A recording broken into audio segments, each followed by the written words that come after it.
मालिक हैं वो देख रहे हैं, बिल्कुल शांत रहिए, बहुत बड़ा हिसाब हो जाएगा आपका, जन्म जन्मांतरों की अशुभों का नाश हो जाएगा। और अगर लौट कर आपने गाली दे दी और थप्पड़ मार दिया तो ये कलह आपके पुण्यों का नाश कर देगी। हम सब चाहे भगवान की भक्ति कितने भी अच्छे से कर लें, लेकिन हमारी छोटी छोटी गलतियों की वजह से हमें प्रभु की कृपा नहीं मिल पाती है। अगर हम अपने घर या मंदिर में प्रभु की मूर्ति के सामने जाते हैं तो हमें किन बातों का ध्यान रखना चाहिए, इस प्रवचन में श्री गुरु जी ने वो सारी बातें समझाई हैं। तो ध्यान से सुने इस सत्संग को और प्रभु भक्ति का शुभ फल पाएं। राधे राधे। ये भावना रखनी चाहिए। भरत जी जा रहे प्रभु के दर्शन करने के लिए, अयोध्या से पैदल ही चले थे, तो सुकुमार चरणारविंद तो बड़े बड़े फपोके छाले पड़ गए थे। वशिष्ठ जी ने देखा, सबने मिलकर भरत जी से कहा पालकी पे बैठ जाइए। तो उनका हाँ, मेरे प्रभु यहाँ नंगे पैर चले हैं और मैं पालकी पे बैठ जाऊं?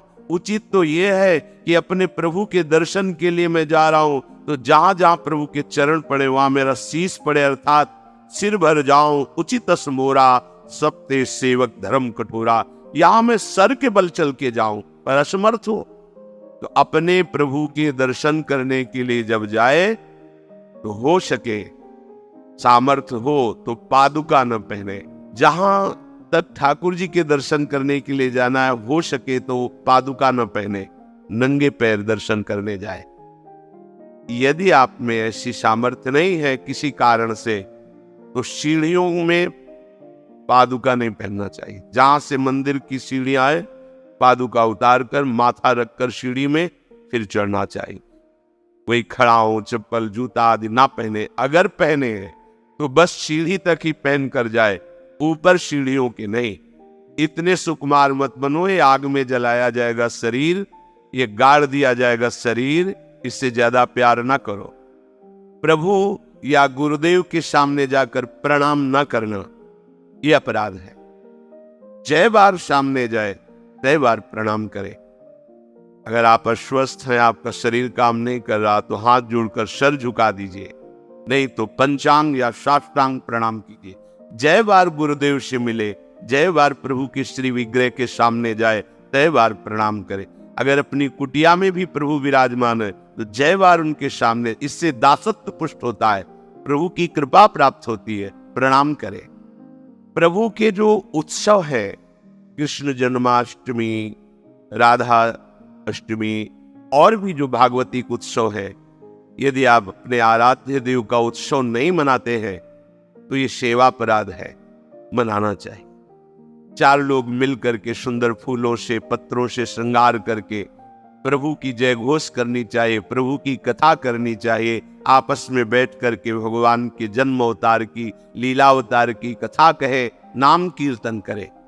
यदि आप अपवित्र हैं, शौच में गए हैं और वहां वैसे ही वस्त्र पहने हुए जिसमें आपने शौचालय में प्रवेश किया, शौच किया, उन्हीं वस्त्रों से अपवित्र दशा में प्रभु के सामने नहीं जाना चाहिए। इसीलिए हमारी बुद्धि मलिन हो जाती है, कोई सिद्धांत समझता ही नहीं। जो शौचालय है उसमें उतने ही वस्त्र पहन कर जाए जितने हम धो सकते हैं। अगर आपको बार बार शौच लग रही है तो आप कमर से जरूर स्नान करें। यदि आप ठाकुर सेवक हैं, भजन करने वाले हैं, ये पवित्रता नहीं रखेंगे तो जहां जो कुछ भी छुएंगे सब अपवित्र हो जाएगा, और अपवित्र बुद्धि भगवान में नहीं लगती। इसलिए कभी अपवित्र दशा में ठाकुर जी के सामने, श्री विग्रह के सामने जाना, सेवा सामग्रियों को छूना, ये अपराध माना गया है।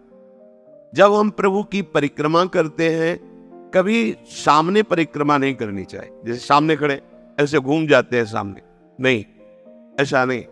प्रभु के सामने ऐसे नहीं घूमना, वही खड़े खड़े घूम गए चार, ऐसा नहीं। प्रभु को दाहिने करके प्रदक्षिणा। अगर आप प्रभु को प्रणाम नहीं करते, परिक्रमा करते हुए या सामने घूमते, ये सेवा अपराध है। प्रभु के श्री विग्रह के सामने दोनों घुटनों को ऊंचा करके अपने हाथों से लपेट कर बैठना, ऐसे ऐसे घुटने दोनों खड़े करके ऐसे जैसे बांध कर ऐसे ऐसे बैठना सेवा अपराध है। प्रभु के सामने गए मंदिर में और आप पैर फैला के बैठे, सामने ऐसे पैर फैला लिए, ऐसे फैला के, ये अपराध है। अपने आराध्य देव के सामने, अपने गुरुदेव के सामने पैर फैला के नहीं बैठा जाता। यदि आपके पैरों में कोई दोष है तो उतनी देर ही रुकिए जितनी देर आप खड़े दर्शन कर सकते हैं। सामने से हट जाइए, सामने पैर नहीं होने चाहिए आपके। अब जैसे मंदिर में गए, थके हैं आप, दीवार में उड़क करके ऐसे सो, ये अपराध है। प्रभु के श्री विग्रह के सामने उतनी देर ही टिको, बस जितनी देर आप सावधान है, नहीं बाहर निकल जाओ, एकांत सेवन करो। श्री विग्रह के सामने उतनी देर ही दर्शन करने गए, केवल आपकी दृष्टि नक्शिख लो अंगंग माधुरी, प्रभु की केवल दर्शन कर रहे, आंख बंद कर ली, ध्यान किए, फिर दर्शन, फिर ध्यान। जब मन देखा कि चंचल होने लगा, नेत्र झुकाए, प्रणाम किया, मंदिर से बाहर हो गए। प्रभु के श्री विग्रह के सामने बैठकर बात करना और उसमें झूठ बोल देना, ये दोनों अपराध है। प्रभु के दर्शन करने के लिए जब जाइए तो बोलिए मत किसी से, और कैसे हो, क्या है, कुछ नहीं, शांत, राधा राधा राधा। भैया बात करनी तो बाहर मिलना, यहां हम आप भी दर्शन कीजिए और हट जाइए उससे। अगर कभी कोई अपना पूज्य जन, बड़ा जन है, उनसे बात कर रहा है, उसको कैसे कहें कि आप हट जाइए?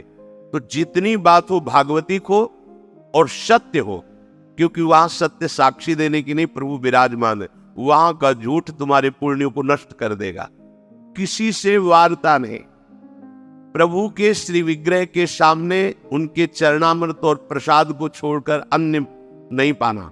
प्रसाद मिला तो पा गए, चरणामृत मिला तो पी लिए। इसके अलावा ऐसा नहीं कि अब जगह है, प्रभु है, चलो और कुछ नहीं। वहां कोई खाना पीना, कोई व्यसन, ये अपराध है।